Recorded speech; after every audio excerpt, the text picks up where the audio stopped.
listening to Ready, Set, Go Real Estate Investing Podcast, presented by Brandon Elliott.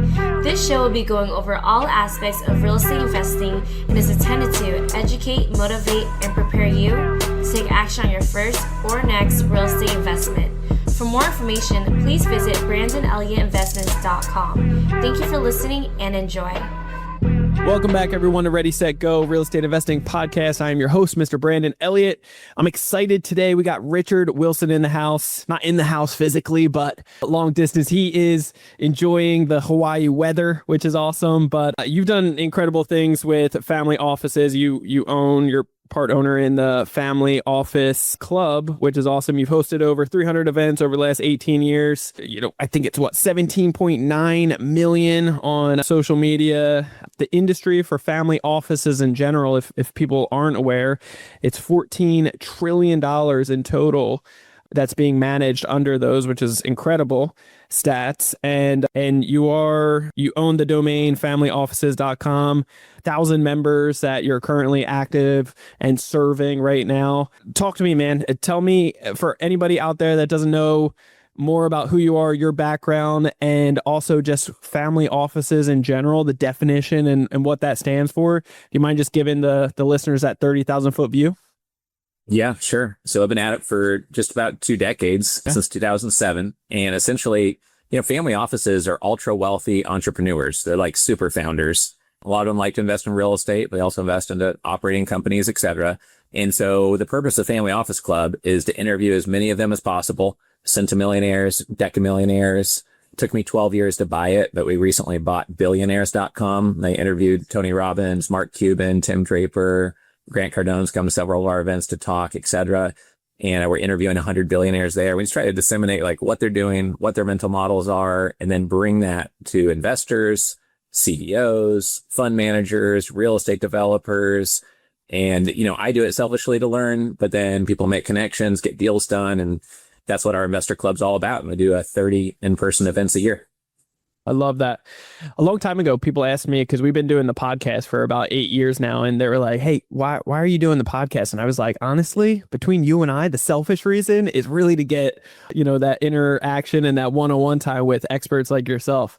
And so obviously getting the brand out there and helping more people too is what we're motivated from. But yeah, it's a no-brainer. So talk to me. For sure. 2007, you started this.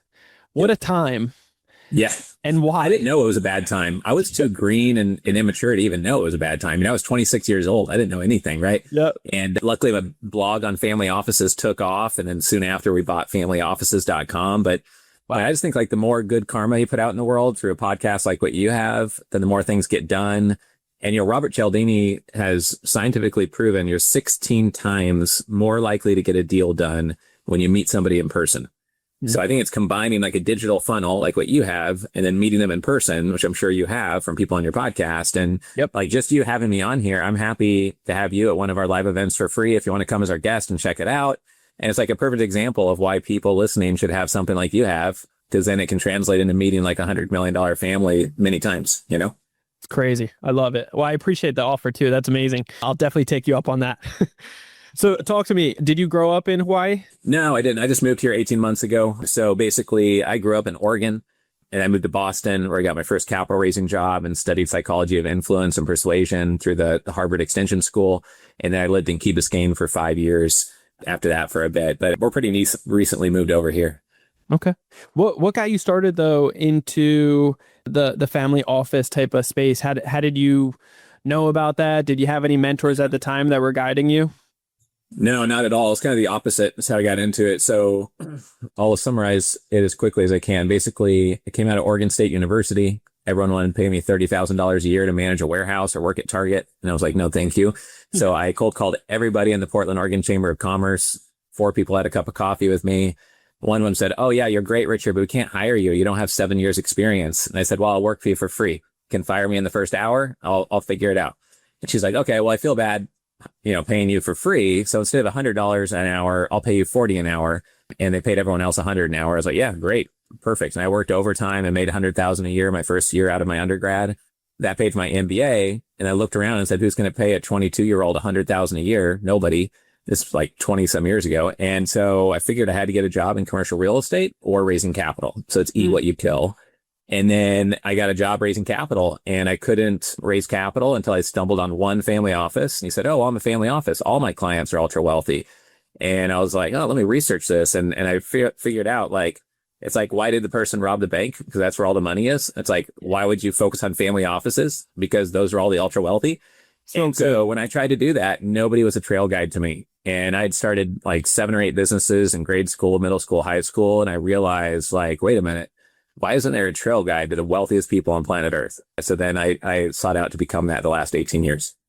Wow. That's powerful. What was the family office at the time? Who did you stumble into? I don't remember the name, but it was a wealth advisor in Boston. I was working in Lexington, Massachusetts, just cold calling, wealth advisors, and bumped into that one. But I remember the moment I decided to start the business, I was walking through the computer lab on the Harvard campus, and basically everyone told me to take this job raising capital for a very credible $2 billion capital raised firm. And then this one person who had a house on the water with 5 kids and a big fat mortgage, he said, "Richard, you're not married. You don't have any kids. What do you got to lose? Just start your own thing. See what happens. You can always take the job 6 months from now. Someone will hire you." And that one voice was the reason I had the courage to go and do it. It really changed my whole life. Let's go. I love it. So talk to me, when you are, finding individuals, members that could actually benefit from a family office, what does that look like for you guys? Yeah, sure. So we work with anyone from like a surgeon or a pro athlete that's making, $600K, $1 million a year, to a high net worth investor who's a retiree that's 3 to 5 million, or we have a brother, sister that have done 8 or 9 deals through our investor club. They're worth 15 million. And then on the higher end, we have like cases where we'll help an $800 million family start their family office, or we help someone to sold their business, go through the exit, start their own family office, hire a family office. Our number one client's a billionaire. We've done 19 transactions with them and helped them formalize their family office. We helped a shark from Shark Tank create their family office. They've closed 2 deals through our club so far. And we work as an outsourced chief investment officer for a centimillionaire family as well. But most of the people that come to Family Office Club are just an investor. They want to meet other investors and learn and source deals, or they're a CEO, a founder, a real estate developer, a fund manager, and they're looking to raise capital and meet family offices. Those are like the core. It's really the exception that really engage me directly to help them as an investor. But, we enjoy doing that. So break it down in more detail for anybody that doesn't really understand that family office benefits and resources behind that. Sure. Yeah. So essentially, there are 1,300 investor clubs in the world. There are only 5 that offer 30 or more events a year.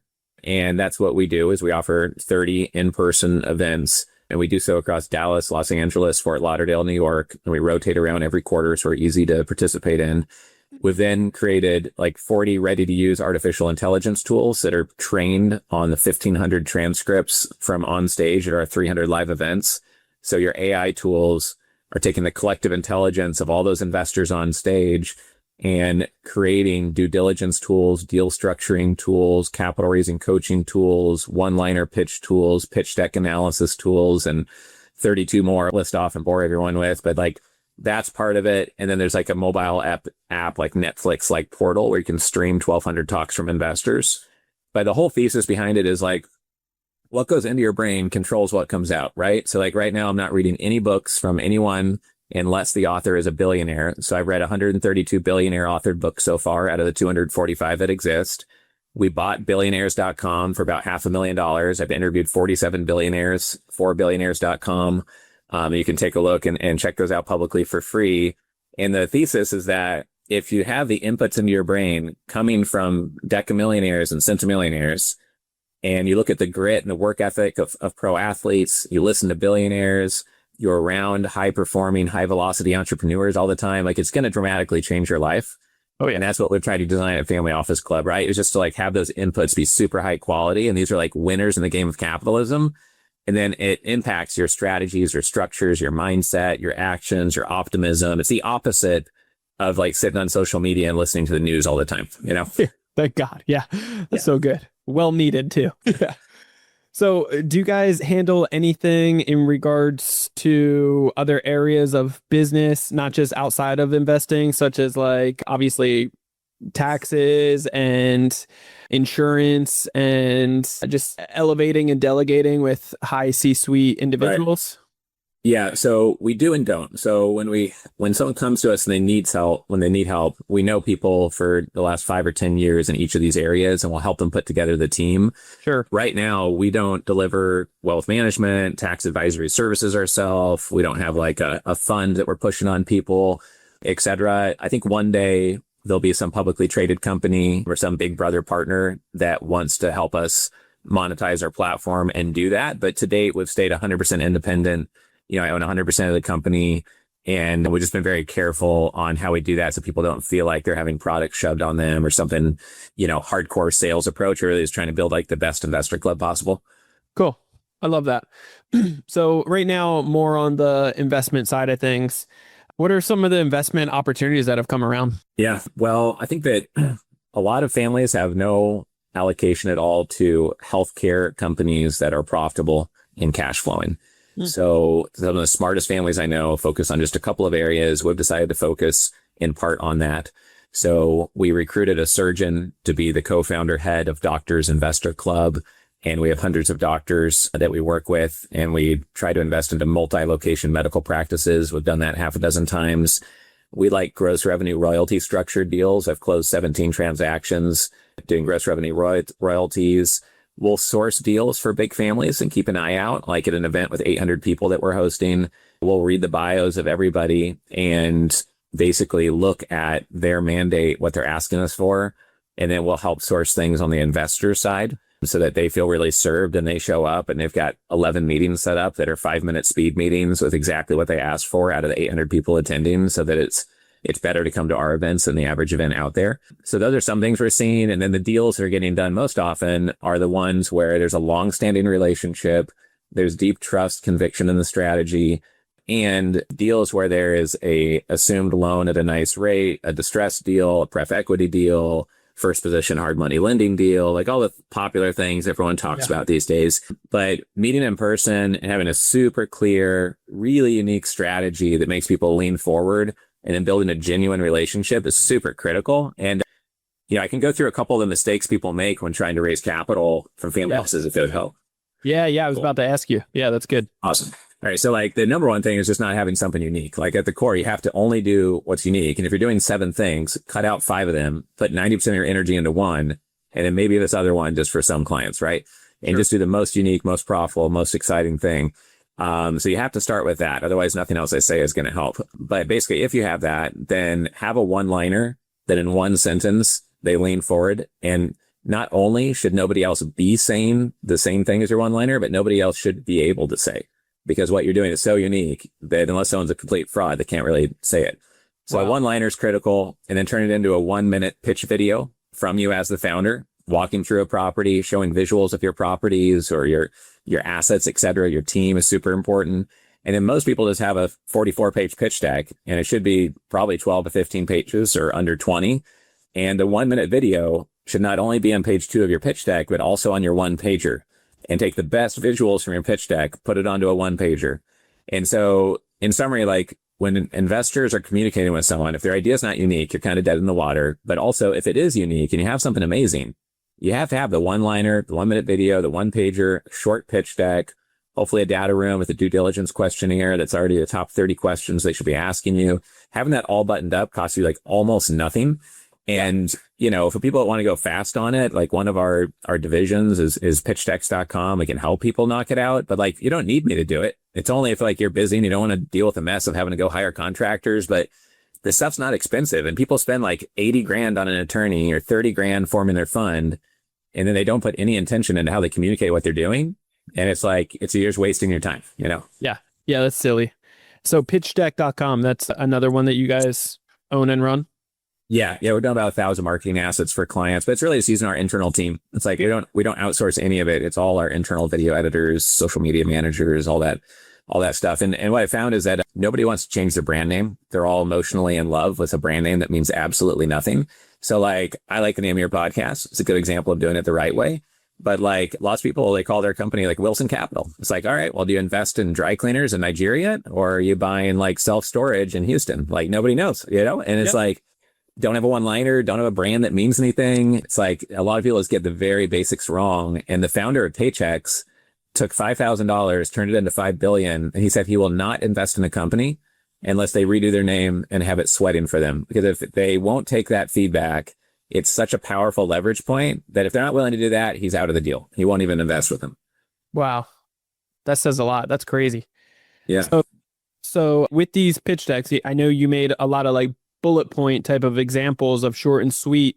Sure. Would you say for other personality types that are more analytical or very detailed and want to see the 100-page document, that something like that is beneficial as well? Or those individuals typically they're not making the decisions quick? Yeah, I would say that even the sophisticated, detail-oriented appreciate high-level data, and then they want to be able to dig in. So a lot of that stuff belongs in the data room. It belongs in a due diligence questionnaire. If you know they're analytical, you could attach it to the initial email if they tell you that up front. And then also, the higher the net worth of someone, the busier they are. It's like the more K1s, the more LLCs, the more employees, the more things coming at them. Yep. And so because of that, if you want to move upstream, you have to be more concise, more clear, more sharp. And the higher percentage of your materials will be read and your message will be more fully received, the shorter the message is. So if I send you 19 paragraphs or if I send you one sentence, it changes what percentage you're going to read, right? And the busier you are, the more that's true. So if you're talking to $50 million net worth families, you better have it somewhat dialed in, It's so good. That resonates with my personality type so much. And in the season that we're in right now, we have been dialing it in and shortening it up, quick huddles of boom, boom, boom, boom, boom, get to the point with our team. Yep. And it's felt really good because team's starting to pick up the pace and understand my love language of hurry up. Yeah, for sure. I mean, Elon says that speed is the ultimate weapon in business. And Peter Thiel says extreme focus is a superpower. And Larry Ellison, I saw this morning, said there's only one or two really important and essential things. And if you try to reply to every email, every phone call, and you scatter your energy, you'll never get anything done. Yeah. So good. Richard, talk to me. You mentioned a couple of things about AI and how you guys are utilizing it within your platforms and so forth. Can you shed a little bit more light on that? And obviously your thoughts, opinions on the future and what other investors like-minded should be capitalizing off of? Yeah, for sure. Well, I think that AI and robotics, will put 50% of people out of work. And so I think investors are preparing for universal basic income, massive inflation, and unknown risks related to AI and currency and debt risks. And so I think that people don't want their money in fiat. One of our members, Eric, said that basically keeping your money in fiat is a passive decision to invest in something that's for sure losing money, which is the US dollar, right? So basically, if we put that aside, our artificial intelligence platform is called Investor Superintelligence. I built out every tool myself. We have 59 different ready-to-use pre-trained AI tools. About a dozen are for our internal team. We've got about 45 for our members, and 30 plus of them are available for our core members. And then we got a dozen just for our premium members. But I have 3 we could send for free to the people listening to this. We give them out for free to everybody. And I'll give you an example of one of the free and 2 of the paid tools. One of the free ones is called Billionaire Collective Intelligence. And what we did is we took insights from the billionaire books, but also over 1,000 public talks from billionaires, transcribed them, took emergent new content from that. And now you can ask for advice from the collective wisdom of over 400 billionaires who have given these 1,000 public talks. And it will not only give you insights applied to your exact situation and vote on things if you want them to. So it can be an advisory board voting on what to do, but it'll also tell you the exact quote that the insight came from. So you know who's giving you the advice. And you can say, only give me advice from billionaires in these 2 industries or my industry or in real estate, et cetera. And that's never been available to anyone, until now. And then the 2 other tools, Deal Structure Ninja is one of the other 47 some tools, and that is trained on 1,000 deal structures. And you say, okay, I'm trying to buy the storage unit. We're going to do seller financing over 7 years, fully amortized, this much in escrow money. And then we're going to leave them with this much equity for at the end, and et cetera, et cetera. You tell them what you're solving for, tell them what could blow up the deal. And then it will look at the 1,000 deal structure library, create 10 custom deals structures based on what you told it. And you can say, I like structure number 2 and 8. Show me 10 more like that. And do that over and over and over again until you get an amazing deal structure. And then it will write the email to the counterparty seller and your attorney, convincing everybody this is a good deal. And here is what all the components do for you and why it's good for the seller and the buyer. So that's called Deal Structure Ninja. That's one of the 47 tools. And that tool can change someone's life. Like if you sell a business that otherwise the sale is not going to go through, or you get a deal at a much better price because you made the upside still there for the person selling who didn't really want to sell, and it's an off-market deal, like that could make you $100,000 or $1 million, or save you from losing money or getting wiped out in the deal, add collateral to a deal, whatever your priorities are. So that one is one of our favorites for that because I'm a big deal structure guy. And then the last tool is our most popular. We've had this one used over 1,000 times. We had centimillionaires come to us months later saying they use this tool every day.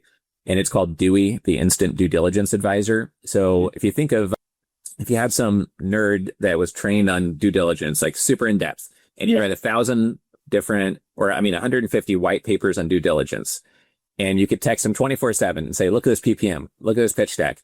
And then it would analyze it in 50 ways, tell you top risks, signal versus noise ratio, do a risk matrix, basics of the deal, legal structure of the deal, fee breakdown of the deal, what's missing from the PPM, what are little secret hidden fees in there. And then it will write the top 7 due diligence questions you should ask first. When people throw deals at you, you can just pop it in there, get the 7 questions, email it over. If they never reply, you saved yourself time. If they reply with horrible answers, you saved yourself time. If they reply with decent answers, you can put it back in the tool, get 7 more questions, or just reply yourself. And it just saves you like so much time, like dodging bullets, And so that's been our most popular tool. My gosh, that sounds amazing. I love that. Yeah, it's fun. Talk to me when it comes down to billionaires. You've interviewed many over the years. They think a little bit differently, right, than the average folk. Yeah. So talk to me. What have you learned over the years, and maybe a person or two that stood out the most to you? Yeah, and just what maybe something for myself or the listeners that would actually stand out. Yeah. First of all, if anyone is curious and going down this road, for free at billionaires.com/books, you can see the top 10 books that I love most out of the 130 some I've read. So I'd recommend you buy all 10. And if you need a gift idea for a business friend, get one of those. So I love that's the first thing. So billionaire.com/books. Billionaires, plural. Okay. Cool. Billionaires.com/books. And there's little links. They're all available in Audible, except for Warren Buffett's shareholder letters from the last 60 years. Yep. That one, you have to get the actual printed version. It's like thick as a Bible, but it's worth it. And so that'd be the first thing. But I think in ways that they're different is they have a real expectation of excellence for them and everyone around them. Anything below like excellence is non-acceptable. Yep. They do not care if something is not the way other people are doing things. In fact, their hairs will stand up if people in a meeting say, oh yeah, well, that's the best practice. We have to do that because that's what everyone does. They know that is certified stupid if you do that in all parts of your business. Like you have to be super unique in at least one or two ways. And you have to do what other people either will laugh at you because it's overly ambitious, or laugh at you because they think you're stupid and you don't know the industry, or think you're ignorant and they're held back by constraints around what's normal, what's expected, what's average. They usually, like Sam Zell says, they like to live life full throttle, and they're like high energy, high action. They go and get things done. They have like massive internal locus of control, highly confident, typically highly positive, pretty generous, meet in person to close deals, and high velocity as people. And I think that there's 2 things that stood out that I didn't expect that make you get sucked into this vortex of studying them. One is they're almost all voracious learners. They either read a lot, interview people a lot, like are always trying to go like the next layer down, and they're curious, which makes you want to just study more billionaires after hearing that for multiple reasons. And then the other thing is that in addition to that, they don't really come out and say many times in the books, all you have to do is these 12 steps and you become a billionaire, because the industries are changing, timing is changing, interest rates are changing, and so it's more about, they usually say in the books, here is the mindset that made me a billionaire. And it's interesting, as we've had 50 some pro athletes, including Mike Tyson, have interviewed on stage at our events. Every investor summit we do, we have a pro athlete panel that are also investors, but also NFL, NBA player types. And then we also have interviewed all these centimillionaires, decamillionaires, and billionaires. And it all comes down to the mindset. And the mindset is what's critical, because the mindset can be high performance across time. but an action list may not work at all across time. So it all comes down to the mindset. That's so good. I love that. Talk to me about the market and where we're currently at and what you're, I know, we'll do all the disclosures. You don't have the crystal ball. You left it at home. Advisor. Yeah. Don't come back complaining when you invest in Bitcoin or whatever else and it doesn't work out, ladies and gentlemen. But I'm just curious, with the space that you're in, the people that you're networking with, and the due diligence you've done over the years. How do you feel about the market? Where do you think we're going in the next few years, and what type of investments to look out for? Yeah. I mean, Howard Marks says that even as a billionaire founder of Oak Tree Capital, he doesn't pretend to know exactly what's going to happen next. But he said you better be able to stick your head out the window and see which way things are swinging and at least get an idea of where you're going, and he said that's important. And so basically what I see is that right now there's more talk about Bitcoin that you brought up just because people don't like the amount of debt that's basically being brought on all the time. And Elon's like, yeah, government's unfixable. Can't reduce the spending. It's just going to go on forever. And whether you like Elon or not, I think people believe that that's true.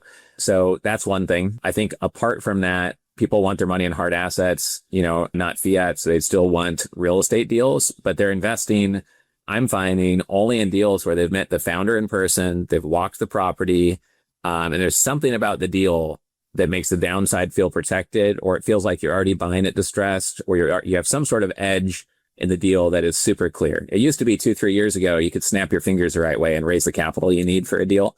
And like those days are gone. And so now we'll sell out of all the sponsorships at our investor club events, and the people who sponsor are higher quality than before, because the only people that are still out there having success are like top decile, I'm finding, which is interesting. And so what I'm finding is that clients are investing into profitable medical practices in the healthcare space. They like rescue deals, distressed asset deals. They can help recap a company that needs their short-term debt recapped as long as they're secure in some way. Clients love collateral in an economy like right now, and figuring out like how do they have their downside protected, or a pref equity deal. We just came in and acquired a 29 unit, apartment complex, for example, and structured it as pref equity to protect our investors. So those are some of the trends that we're seeing. And I think one thing for people to remember is that the family might go to an event or just be out in the world thinking, okay, we're looking for storage, we're looking for healthcare. But if somebody comes there and they have something that's just truly compelling, high conviction, and the family builds trust with that person, it could be oil and gas, or it could be crypto, it could be gold or something else. The trust matters more than the promised returns. Like the context of the situation and how they met you and the trust in you and the clear message matters more than the bullet points on your piece of paper or your pitch deck, much more. Good. I love that. What are you investing in right now? So real estate, the multifamily deal I just mentioned, we're looking for land. Haven't found a land deal that makes sense quite yet, but long-term, we want to own hundreds of acres. And then also medical practices. One of our divisions is Medical Clinic Capital. One of our sub-investor clubs is ran by an orthopedic surgeon that we recently recruited to run it. It's called Doctors Investor Club, which is not a very creative name, but it's just free for doctors and dentists to come in. And we're looking to source more profitable medical practices that we could capitalize in that space. So that's what I'm allocating in. Picked up another Bitcoin last Friday. I don't spend much mental energy on that, but I just think strategically it's something I want to be allocated to at least. And then we acquire investor clubs themselves. If somebody has a small investor club, we do 4.5 to 6 million revenue a year. And if you're doing a couple 100,000, we could probably show you how to boost that up and help give you exposure across our 18 million social media groups, et cetera. And so, we'll do acquisitions and take equity stakes in like a podcast or a investor club or some sort of investor platform, and then add that to our platform to grow everybody. I love it. So for crypto, what are you doing on that side? You're getting a coin a week? Yeah. So whatever, I'm definitely not your financial advisor, whoever's listening, and you may lose 100% of your money in anything you invest in the rest of your life. So just so you know, but I'm over allocated to Bitcoin. We've got a good allocation there. I've been told never to say how many coins you have publicly, so I guess I'll refrain from that. But a pretty top percent of holders on Bitcoin is what GBT tells me. But then on the altcoins, I've got about 110 altcoins. and I overweight the typical, XRP, Chronos, Ethereum's my number 2 position, coins like that, coins that'll benefit from stablecoin rails and such of that nature. I'm definitely not an expert in it, but it's kind of like a strategic allocation just because I think 2035, 2040, I'll thank myself for doing that. And I also have a pretty good investment into MSTR strategy with the Michael Saylor.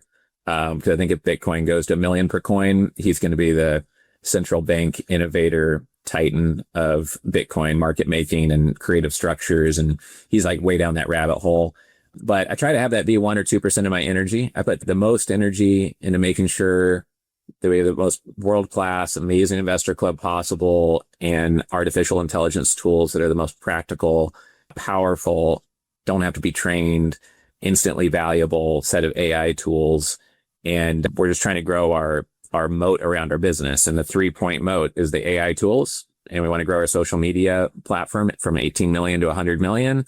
And then we want to grow billionaires.com from 47 to 100 interviews. And I say that to you because there might be people out there that maybe I could be helpful to them. There's a way to work together, or I'd love to have you come to one of our events, Brandon, just get to know each other better and see how I could help you with something you're working on. And sometimes I find that just by openly sharing that will attract some really unique opportunity or be able to help somebody in some unique way, Heck yeah. I love that.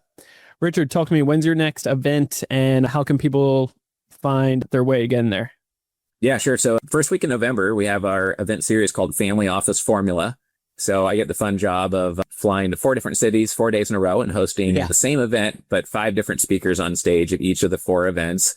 Wow. And so that's first week in November. And we basically are giving you, by coming to that event, you hear from decamillionaires and centimillionaires and myself, and you leave with a 50-point checklist on how the ultra wealthy built their wealth, keep their wealth, how they negotiate deals, structure deals, their mental models, negotiation strategies, time management strategies, all of that. And it's called Family Office Formula.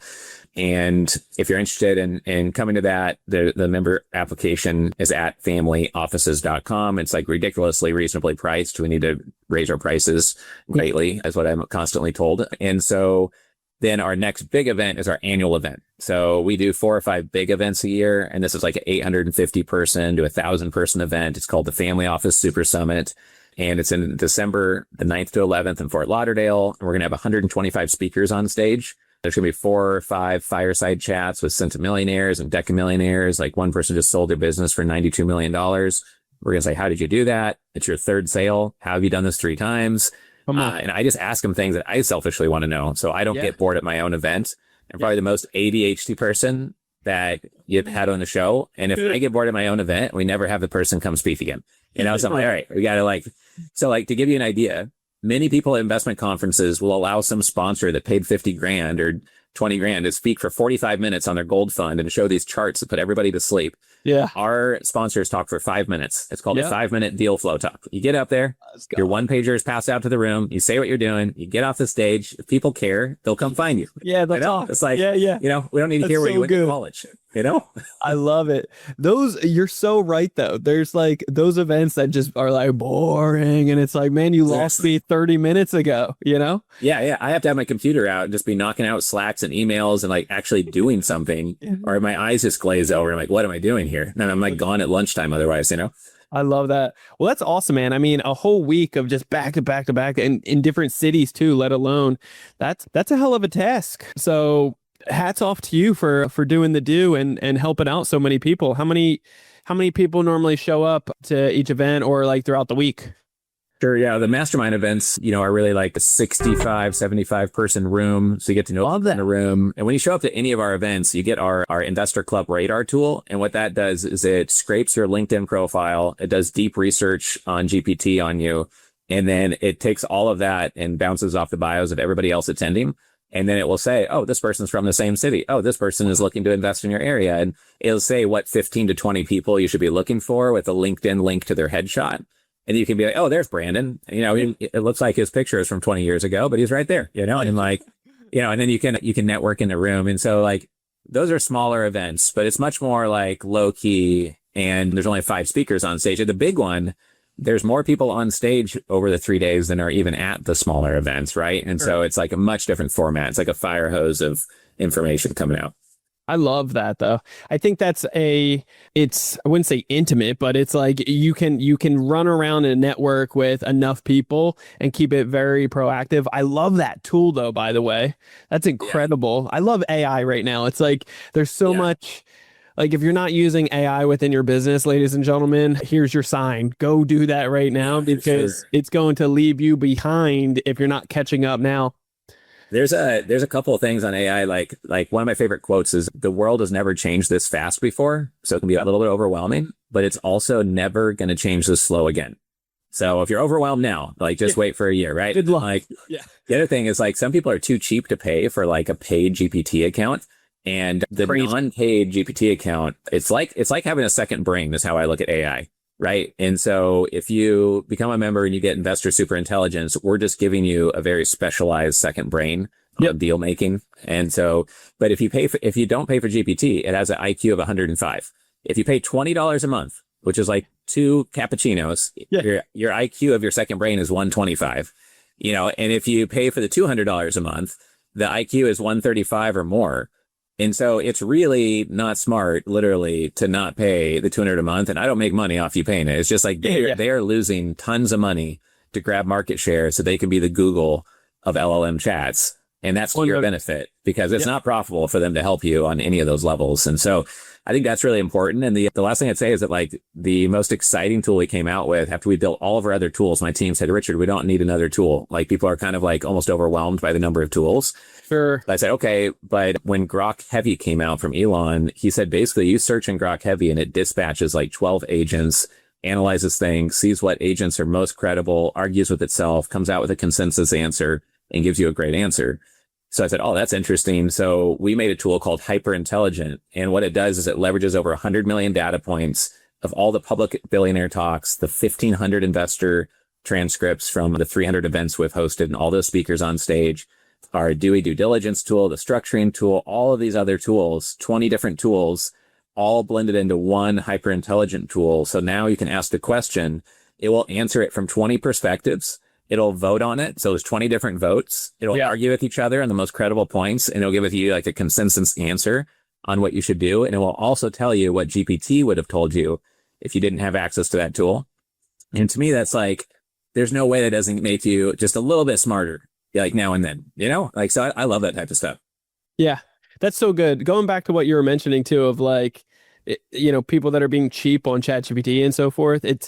You could ask ChatGPT just how can I save money in this situation? How do you make yourself pay for it tenfold? It's like, just feed it totally data. It's so simple. It's so I'm going to use that. That's such a good idea. It's like you literally just pay the $200 a month and say, save me $800 a month. Yeah. Like, here's my finances. Here's my subscription. Here's everything. Take it. Negotiate for me. Yeah. Handle my business. Yeah. I love that. Yeah. That's awesome. I got to use that line. That's good. Richard, this was excellent, by the way. I appreciate your time today. How can the listeners follow you, connect with you, and learn more about what you got going on? Yeah, sure. So main website is familyoffices.com. And then I personally get back to people real quick. We got a 20-person team behind me helping us do that. But it's just richard@familyoffices.com is my personal email. So I'll see that. And then if you want to shoot me a text message, if it's easier, or an audio note, it's just 305-333-1155. But our whole business has been built off of exactly what you're doing, Brandon. Like, you give away value, create good karma. They benefit and have profited just from your generosity of ideas. And then it de-risks doing business together, right? And so we have a free book at capitalraising.com. And if you're skeptical about our events being the real deal, or like maybe they're going to be like just low end free angel investor garbage events type stuff, our YouTube channel is Centimillionaire Strategies. And if you go under playlists and you go to $100 Million Rainmaker under the playlists, or Create a Family Office playlist, the strategies in there are worth hundreds of thousands of dollars. And if you just look at the billionaires we've interviewed on that YouTube channel, the Centimillionaires, I think you'll see that we're the real deal. And we try really hard to add genuine value, just like you on this show. Heck yeah. I love that, man. Thank you so much. This is extreme valuable today. And cool. Yeah, guys, you're going to want to definitely reach out to Richard. It's a no-brainer. He's got a lot of amazing things going on. Definitely help out with your business, grow and scale, and be able to dial in your investment strategies. Obviously, just the networking alone. So reach out to him. If you want to get a hold of me, you can always do so on Instagram. It's Brandon Elliott Investments. Otherwise, our business page, Credit Counsel Elite on IG. And if you're looking for funding, we can show you how to actually talk to the banks properly, get up to 90% approval odds, and get up to $500,000 with rates as low as 0% by simply going to creditcounselelite.com. That's creditcounselelite.com. Would be honored to serve you there. And if you have any questions, reach out. Otherwise, make sure you hit that subscribe button if you have not done so already to Ready, Set, Go Real Estate Investing Podcast. You'll get the newest notification every Monday. After listening to a few episodes, leave that 5-star review. Love you guys all so much. Have a blessed week ahead, and we will catch you next time. See you guys. God bless. Yeah. All right. This has been another episode of Ready, Set, Go Real Estate Investing Podcast, brought to you by Brandon Elliott. For more information, please visit BrandonElliottInvestments.com. Also, please don't forget to like, share, and leave a comment below. Thanks again for joining. Until next time, God bless.